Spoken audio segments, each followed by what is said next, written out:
श्री कृष्ण कहते हैं कि आप दुनिया में उलझकर अपने सपने भूल जाते और दुनिया आपको परेशान करेगी।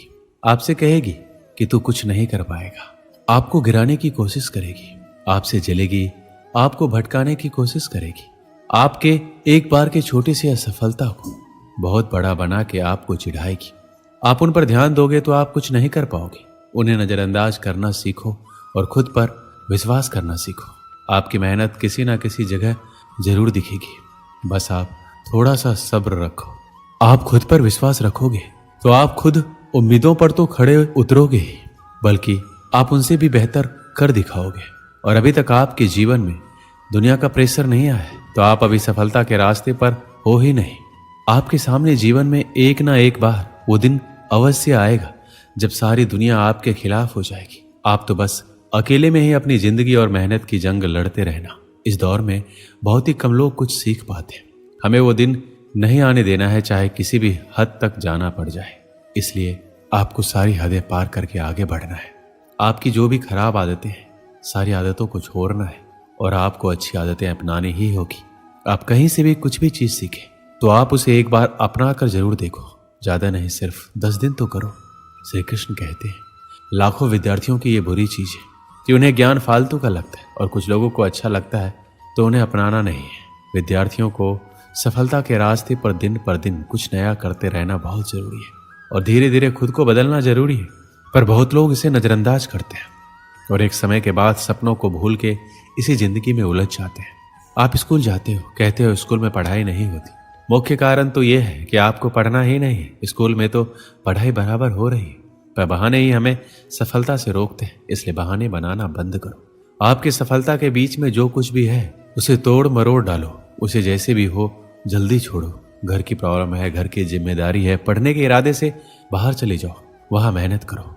आपके रास्ते में जो भी समस्या है उसका समाधान जल्दी ही ढूंढो, क्योंकि आपके ही समाधान आपकी आने वाली जिंदगी बदल कर रख देगी। फैसला आप करेंगे, आपके फैसले पर ही दुनिया टिकी है। दुनिया का क्या है, आज आपके खिलाफ है, लेकिन जब आपको सफलता मिल जाएगी तो सारी दुनिया आपके साथ हो जाएगी। दुनिया हमेशा अपने फैसले बदलते रहेगी। सिर्फ ये याद रखना है, कहीं आपके माता पिता का एक फैसला आपको कुछ ना कर पाने की वजह ना दे दे। इसलिए आज अपने समय को बिल्कुल बर्बाद मत करो। कल समय भी आपका होगा, दिन भी आपका होगा, सिर्फ बस आज मेहनत कर लीजिए। कल सारी मुश्किलों का समाधान आपके पास होगा। आज आपको जितना रास्ता दिख रहा है उतना आप पहले तय कीजिए, उसके आगे का रास्ता वहां पहुंचने के बाद दिख जाएगा। खुद से जिद करो कि तुम अपने खुद को जीने का तरीका ही बदल डालो। आज तुम करोगे तो कल तुम्हें ही फायदा होगा। श्री कृष्ण ने कहा था, सफलता एक अविचल आदर्श है जिसका पाठ आपको विफलता से सीखना होगा।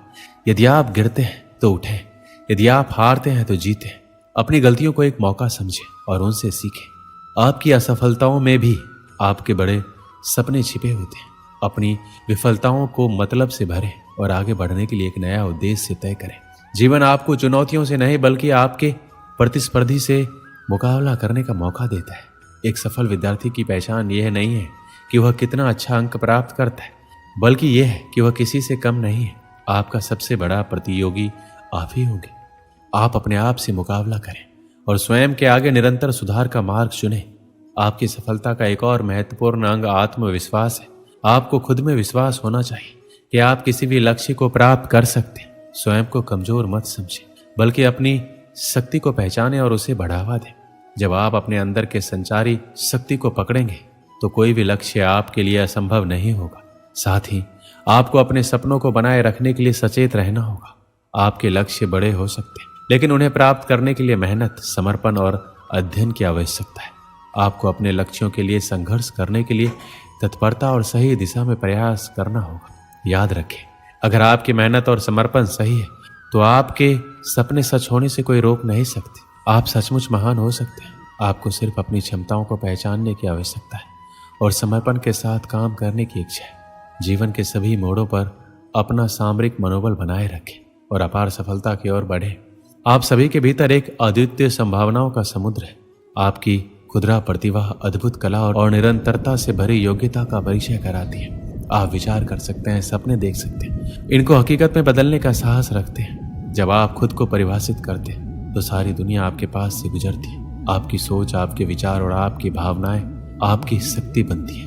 आपकी सोच आपके कर्मों को प्रेरित करती है और कर्म से ही सफलता आती है। इसलिए हमेशा सकारात्मक सोच और उच्च मानसिकता बनाए रखें। जीवन में कठिनाइयां आएगी, समस्या आएगी, लेकिन आपकी मनोबल शक्ति आपको अपने लक्ष्य की ओर आगे बढ़ने में मदद करेगी। यदि आप ताकतवर और अटल बने रहेंगे तो कोई भी चुनौती असंभव नहीं होगी। विफलता केवल एक मंच पर धकेलने का अर्थ नहीं है, बल्कि आपको विजयी बनाने के लिए आगे बढ़ाने का एक और अवसर है। इसलिए अपनी ताकत को पहचानें, अपने दोषों को स्वीकार करें और फिर से खड़े होने का प्रयास करें। जिंदगी में सब कुछ हासिल करने की इच्छा किसको नहीं होती है? आगे रहने की इच्छा किसको नहीं होती? पैसा कमाने की इच्छा किसको नहीं होती? अगर आज मैं 100 लोगों से कहूं कि कल आपको 4 बजे उठना है, अगर आप 100 लोग राजी भी हो जाए, परंतु यह है कि उनमें से सिर्फ 80 लोग ही उठेंगे, दूसरे दिन क्या होगा? उससे भी कम लोग उठेंगे, तीसरे दिन उससे भी कम, चौथे दिन उससे भी कम, पर जो आखिरी दिन उठेगा वही व्यक्ति अपने जीवन में चुने हुए लक्ष्य को पाकर रहेगा। यदि आपको दुनिया के 1% लोगों में आना है तो आपको उस माइंडसेट से निकलना होगा जिसमें आपके अगल बगल के 99% लोग फंसे हुए हैं। जिस व्यक्ति ने ठान लिया है इस काम को करना है तो करना है, चाहे हासिल कर पाऊं या ना कर पाऊं, लेकिन जिस काम में मैं इतने दिनों से लगा हूं, जो टारगेट लेकर मैं बैठा, उस टारगेट के इरादे को घुटने टेकने नहीं दूंगा। और जिनके इरादे घुटने नहीं टेकते वही लोग अपनी जिंदगी में सफलता हासिल कर पाते हैं। तो उठिए और अपना एक मजबूत इरादा बनाइए और अपनी जिंदगी को अपनी सफलता की ओर बढ़ाइए। एक गांव में एक आलसी आदमी रहता था। वह कुछ काम धाम नहीं करता था, बस दिन भर निठल्ला बैठकर सोचता रहता था किसी तरह कुछ खाने को मिल जाए। एक दिन वह यूं ही घूमते घूमते आम के बाग में पहुंच गया। वहां रसीले आमों से लदे कई पेड़ थे। रसीले आम देखकर उसके मुंह में पानी आ गया और आम तोड़ने एक पेड़ पर चढ़ गया। लेकिन जैसे ही वह पेड़ पर चढ़ा, बाग का मालिक वहां पहुंचा। बाग के मालिक को देखकर आलसी आदमी डर गया और जैसे तैसे पेड़ से उतरकर वहां से भाग खड़ा हुआ। भागते भागते वह गांव के बाहर स्थित जंगल में जा पहुंचा। वह बुरी तरह से थक गया था, इसलिए एक पेड़ के नीचे बैठकर सुस्ताने लगा। तभी उसकी नजर एक लोमड़ी पर पड़ी। उस लोमड़ी की एक टांग टूटी हुई थी, वह लंगड़ा कर चल रही थी। लोमड़ी को देख आलसी आदमी सोचने लगा कि ऐसी हालात में भी इस जंगली जानवरों से भरे जंगल में ये लोमड़ी कैसे बच गई, इसका अब तक शिकार कैसे नहीं हुआ। जिज्ञासा में वह एक पेड़ पर चढ़ गया। वहां बैठकर देखने लगा कि इस लोमड़ी के साथ आगे क्या होगा। कुछ ही पल बीते थे, पूरा जंगल शेर की दहाड़ से गूंज उठा, जिसे सुनकर सारे जानवर इधर उधर भागने लगे। लेकिन लोमड़ी अपनी टूटी टांग के साथ भाग नहीं सकती थी, वह वहीं खड़ी रही। शेर लोमड़ी के पास आने लगा। आलसी आदमी ने सोचा कि अब शेर लोमड़ी को मार कर खा जाएगा, लेकिन आगे जो हुआ वो कुछ अजीब था। शेर लोमड़ी के पास पहुंचकर खड़ा हो गया। उसके मुंह में मांस का एक टुकड़ा था, जिसे उसने लोमड़ी के सामने गिरा दिया। लोमड़ी बड़े आसानी से मांस के उस टुकड़े को खाने लगी। थोड़ी देर बाद शेर वहां से चला गया। यह घटना देखकर आलसी आदमी सोचने लगा, भगवान सच में सर्वे सर्वा है। उसने धरती के समस्त प्राणियों के लिए, चाहे वो जानवर हो या इंसान, खाने पीने का प्रबंध कर रखा है। वो अपने घर लौट आया। घर आकर 2-3 दिन तक बिस्तर पर लेटकर प्रतीक्षा करने लगा। जैसे भगवान ने शेर के द्वारा लोमड़ी के लिए भोजन भिजवाया था, वैसे ही उसके लिए भी कोई ना कोई खाने पीने का सामान ले आएगा। लेकिन ऐसा कुछ नहीं हुआ।